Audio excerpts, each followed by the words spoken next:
to another MrBetaByte quick look. This is episode 6 in series 2, and this one we have a rather nice Sony C9 SL-C9UB UK market.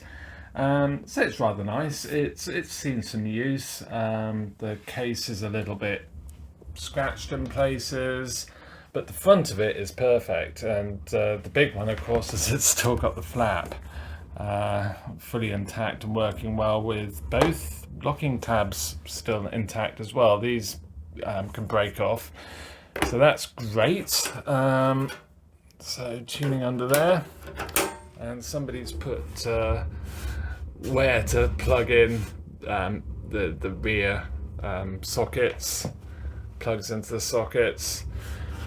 So yeah, it's obviously been used quite a bit with external AV, but yeah, at some points also had a new mains lead for whatever reason, and it's got a half decent plug, although one of the pins looks a bit bent. Looks like it's got a 5 amp fuse in there, which is possibly fusing to the cable, not to the machine. 3 amp would be fine. Even lower would be fine, but yeah, that's fine. So I think what we ought to do is let's just lift the top and have a look to see what we're up against. So it's all looking pretty clean and tidy. Still got the original backup battery there, which is no doubt completely and utterly useless now. So usually I just take them out. I don't bother replacing them with anything. It's fairly pointless these days. There's a bit of dust, but nothing too bad. What is really good is it has got the later type DC-DC AC mini power supply module. So this provides the negative rails for the VFD, the AC heater for the VFD, and voltages for the tuner as well, the 33 volts. So yeah, so VFD, the display, which is always, it's one of the most common things that goes wrong with these, is the display doesn't light. The other thing, of course, is the front loading system, and I don't know, does that look maybe not quite aligned right? To my eye, that isn't quite right. You see, it's a little bit further in this side than this side. I'm pretty sure that's not just the camera angle. Yeah, so it will need some alignment. If this isn't pushing back far enough as well, these won't lift up. These sort of clamp the cassette as the front loading system goes in, and it needs to push this way far enough to actually lift these up, and I think that's what puts the most strain on the plastic gears, or on these gears, is the part of the eject that pushes these up. And of course in eject there's quite a lot of force there, as it's sort of keeping these sort of lifted up against the springs. So yeah, so I think what we should do next is power it up. I believe this is a fully working machine, but I could be completely wrong. I can't remember. It's been a while, so yeah, let's power it on. Okay, so all plugged in. I've made sure the mains on-off switch is pressed in on the back. So let's flick on the power and see what happens.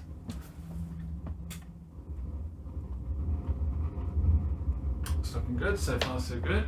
Now I have to say, the switch mode power supplies on these I've found to be one of the most reliable. I don't know whether that's luck, but sort of looking at like the TTF one, which is about the same time as this, that was the companion tuner unit for the SLF one. those are constantly just breaking down. Those two capacitors in particular, 350 volt ones at 4.7, 47 microfarad, I always get muddled, always forget. Those leak and cause shorts.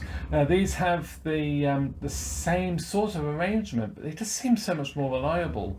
And out of sort of 20, 30, 40 machines that I've seen over the past few years, past sort of 5 or so years, I've seen one damaged power supply, one that's dead. So that's pretty impressive. So yeah, display was on dim, so let's turn it on. So that's looking good. It's quite dusty, and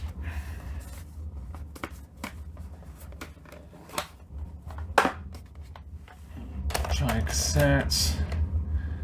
Let's just see what this front-loading system is like. I mean, it seems good enough, but it just seems... Right, now you can see that's perfectly straight, so now it's in.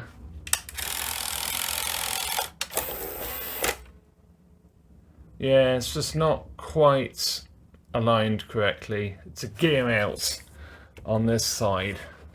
It doesn't cause any additional resistance, so that's fine. But yeah, I will sort that. So fast forward, rewind.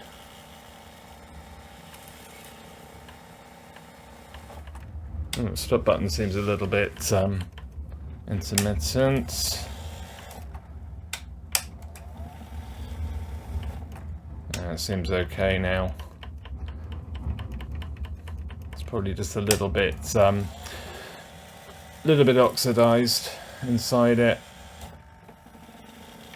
All right, let's try a play.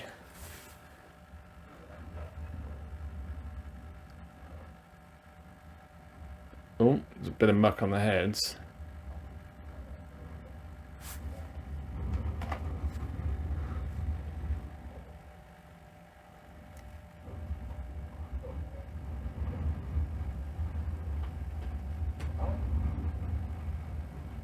This full volume sounds awful.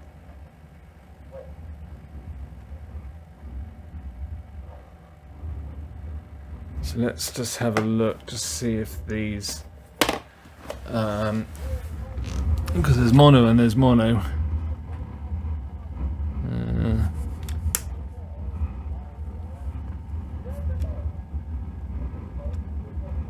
Yeah, channel 1 plus 2. Turn beta noise reduction off. So I don't know whether you probably can't hear that, but the difference between channel 1 and channel 2 is quite extreme, and the mix of the two, you know,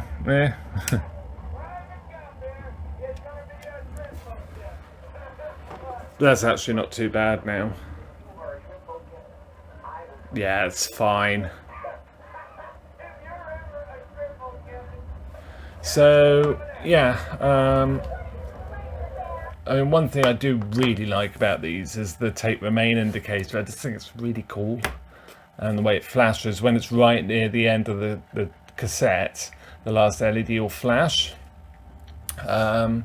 Let's try the stills. So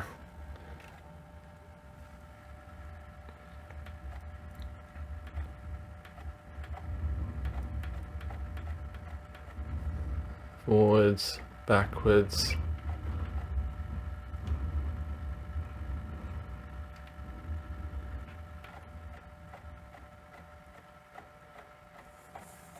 So it's 1/10, 1/5,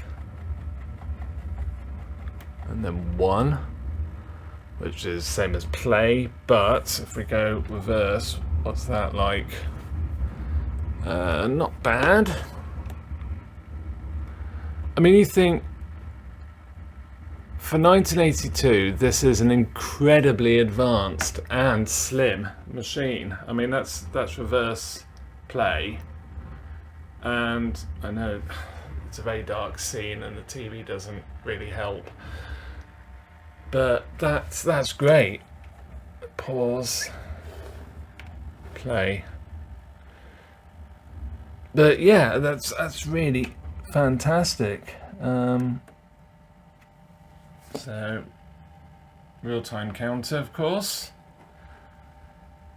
But yeah, with a bit of a cleanup, might just lift this up just to have a quick look, to see what the belt's like. Only one belt on these, which is very useful. So yeah, let's get these two screws out. Let's have a quick look. So there it is in all its glory. Like I say, I mean, the deck itself's really clean. Belt, that looks pretty good. There's no, it's maybe a little bit thinner than I would expect, but it's sort of thinner than the original one. But let's just eject it.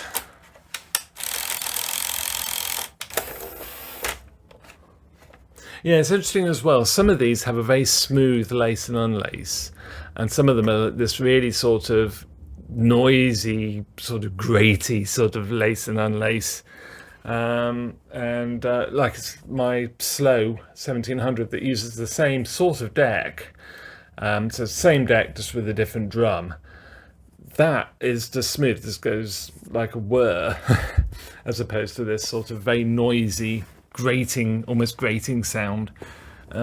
Pinch roller looks good. Capstan looks good and clean. It's great. Upper drum doesn't look too bad at all. Could do with a clean, but yeah, absolutely fine. So yes, this will feature in a full-length video. There's not a huge amount to do really. We'll be interested to see if anything has happened with that DC-DC AC module.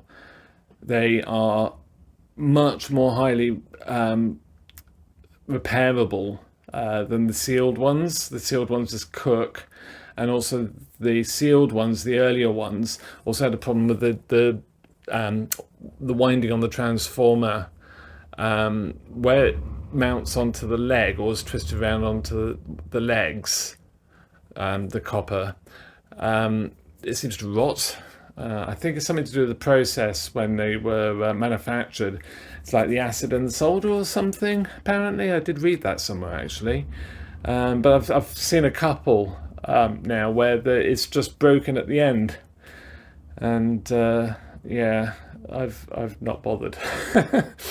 I either put one of these in, or I buy a modern equivalent, and quite a bit to come on those as well, because I'm hoping to manufacture some to keep these machines going and keep the clocks going as well, because it's nice to have it. I mean, it's fairly redundant, I suppose, but so with that, thank you very much for watching, and like and subscribe would be fantastic, and hopefully I'll see you in another video.